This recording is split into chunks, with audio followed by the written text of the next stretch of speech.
about that body weight.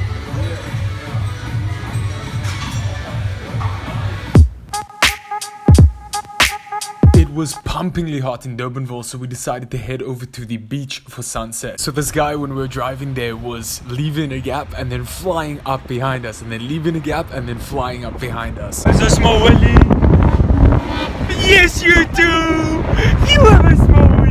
Not even 1 kilometer up the road, there was this huge accident. Fortunately, in the news reports, everyone was okay, but 3 people involved, all because people are driving crazy. Holy shit.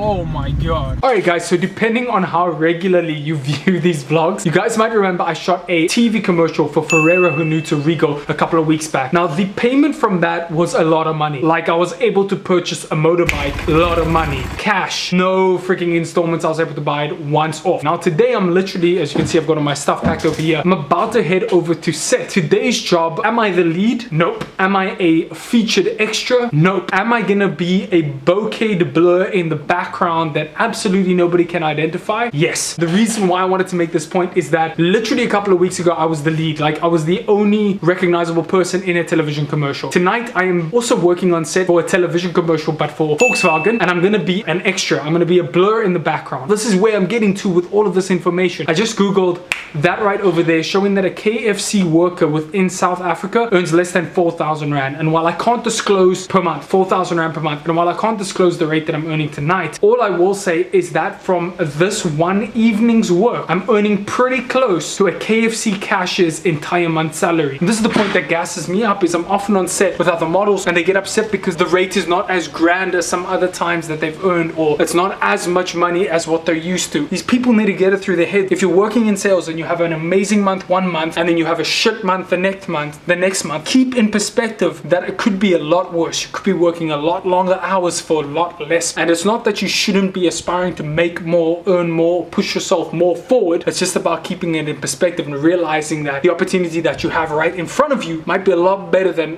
what other people have, and that opportunity right in front of you might be what some people are looking forward to or would literally grab with both hands. As I head over to set, that's just kind of the thought that was running through my mind. Guys, please, perspective, it's a massive advantage. So I recently received this DM from one of you guys asking any workout routines for beginners, and while I'm not a personal trainer, I know somebody who is. This is Matthew Smith, a good friend of mine, but also a trainer at Viva Gym where I work out. Any particular moves that you think they should do? Core strengthening, so sit up, plank. Don't try and do fancy stuff like toes to bar, that kind of stuff. Start with the basics. From there we're going to work up. Push-ups. You don't need to be doing pull-ups. We'll progress to that. If you want, you can do rows. So get yourself a TRX, get yourself an empty bar, do some rows on that. And then for the lower half? Weight squats, lunges are perfect, standing calf raises as well. Don't go with weights, all about that body weight first.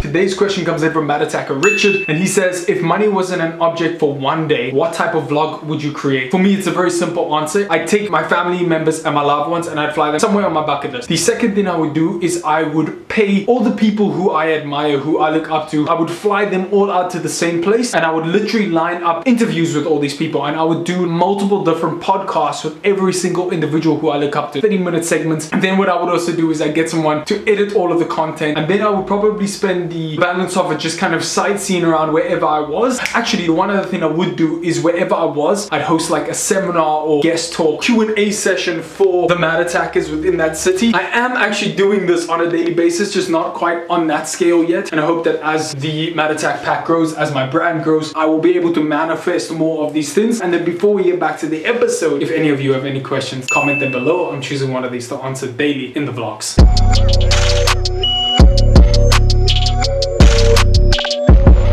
On the topic of training, I did 3 workouts over the last 3 days, some in the gym, some outside, but here they all are. If that kind of thing interests you, take a look. If not, skip ahead.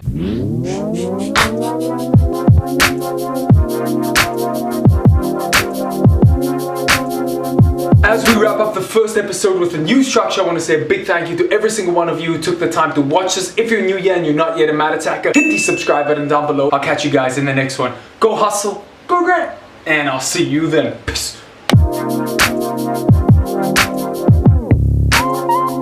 You're good, thank you, Jay.